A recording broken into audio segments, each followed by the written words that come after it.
Hello, I'm Bryn Camrata. I'm Marie Abel. I'm Mel Wordu. All right, so the first question in this case study asked, what is Gamergate? Is what happened in Gamergate technically a crime? Why or why not?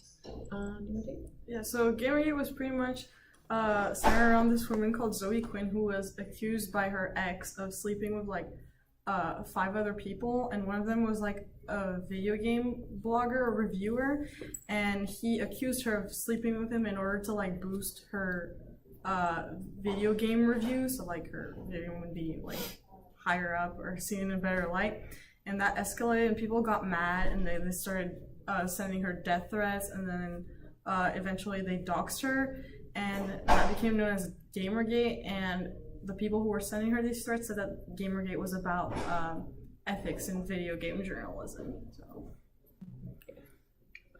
And then for whether this is a crime or not, we said that some parts were, some parts are not. Since her identity was stolen during this, and that's a crime.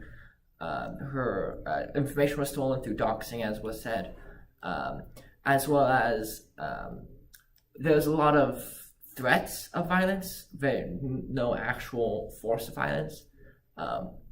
So those are weird in between where not quite illegal. It's also weird because, as you said, it was supposed to, like, they were using this screen of like, it's supposed to be about ethics and stuff, and talking about ethics is not a crime. Usually.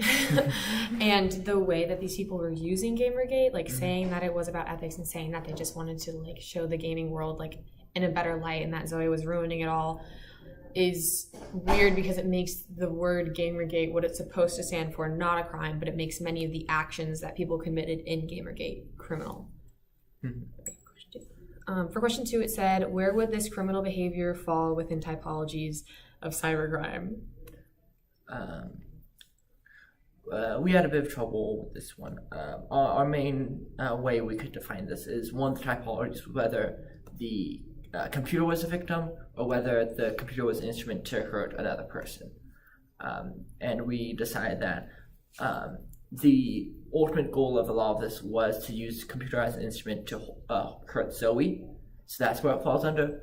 But there were some actions like the doxing, which would have attacked her home computer itself in order to get her information.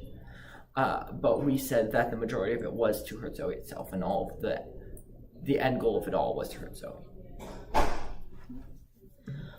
Question 3 said, what are the features of this crime in terms of motivation, modus operandi, and signature elements that make the criminal behavior in this case distinct? I think that like this case is like interesting because the motivation became kind of blurred as it went on. At first it was just like sending death threats to her, and then it was about the ethics in journalism, so it's kind of blurry and you can't really tell like what the ultimate goal of Gamergate was. So I feel like everything kind of was blown out of proportion. The people sending her threats were definitely like, I think, a minority in overall like gaming communities, but they were very loud, clearly. So that makes this case kind of like stick out from other like just internet harassment in general.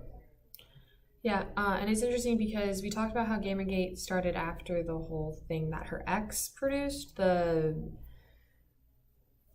10,000 word manifesto that he produced about her. And that was pretty interesting because it's obvious that his motivation wasn't really to call out ethics in gaming, because then he wouldn't strictly have called out only his ex. It was more to just like get back at Zoe herself because he was angry and upset and obviously lashing out in a harsh way. So it's like his motivation kind of started a lot of other things. Okay, for question 4, it said, can this criminal behavior be explained by existing criminological theories and responded to adequately by existing criminal justice practices? What gaps exist in criminological theory and criminal justice practice that makes this criminal behavior difficult to explain and to respond to in the criminal justice system? Well, I think that the criminal justice system is really behind when it comes to technology in general, and especially in this case, it was centered around video games, which people who, like, if people don't play video games or aren't actively involved in video game communities, they wouldn't necessarily know like what would motivate people to do what they did to Zoe Quinn. So there's like it's this entire like subculture that the system has to like kind of familiarize itself with. Yeah, I just think it's really interesting because the criminological theories don't have anything to really address being like on the internet. And Zoe talked about herself bringing in flash drives of information about like harassment and threats that have been made to her, and there were a large many, as you said, like the voices they grew. And that was interesting because they were like, you need to print these out, like we don't really know what to do with them, we can't really handle them very well.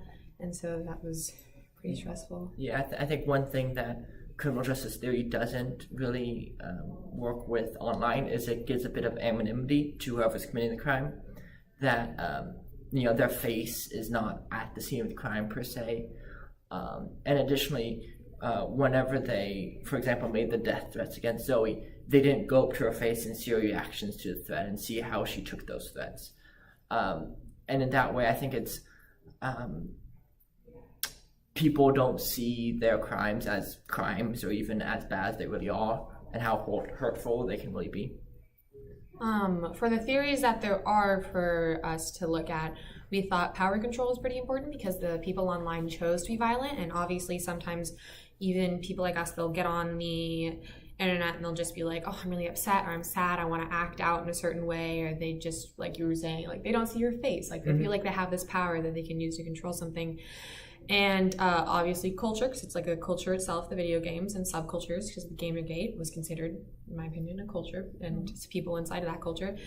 And routine activities, because they did have to rely on the fact that Zoe was going to be active on social media, and obviously she was, as it was part of her employment.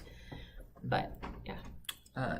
And then additionally with the routine activity theory, is one of the tenets of it is not suitable guardians. And a lot of this harassment, or at least discussion of the harassment, took place on forums. And most times the leaders of the forums might be the most extreme in views, or might agree with all of the things being posted in the forums that might be hurtful. So they get like power they really shouldn't have, and that makes it much easier for the negative comments to spread.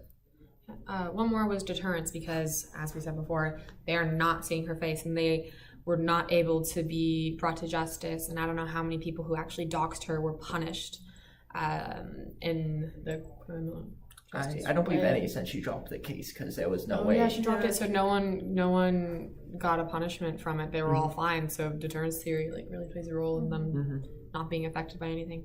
Yeah, and that kind of just like of previous actions similar to this, same thing has happened, and I'm sure less vocal or less as media-centric cases have happened since then, with very similar things where there's no punishment at all. Okay. Question 5 asked, what can we learn from this case to improve services to victims impacted by this type of criminal behavior? I think improving doxing laws, or making them like more specific, because doxing is still a relatively new concept, at least compared to like just the criminal justice system in general.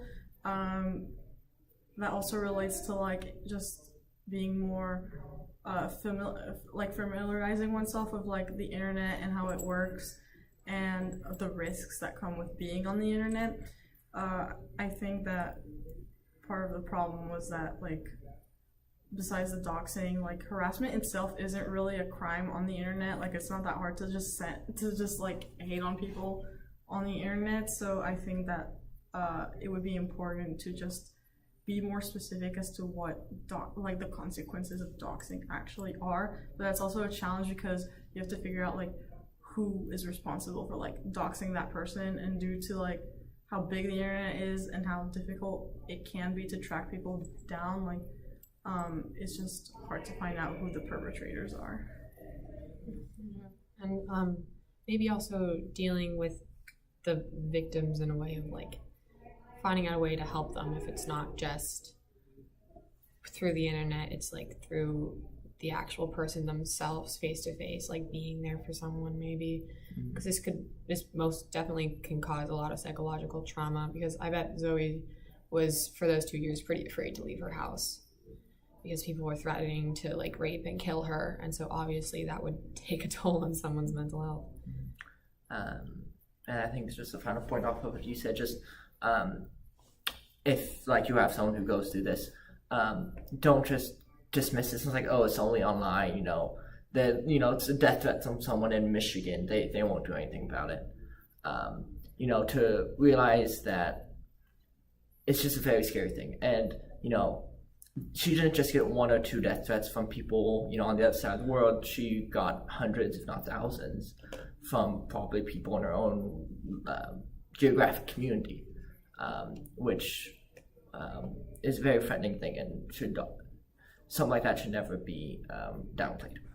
Yeah, it even affected her family too, Yes, where exactly. people were sending her father stuff to his house when they got his address and her address. So she actually did have a rational fear of something being able to come to her. Exactly. Thank you.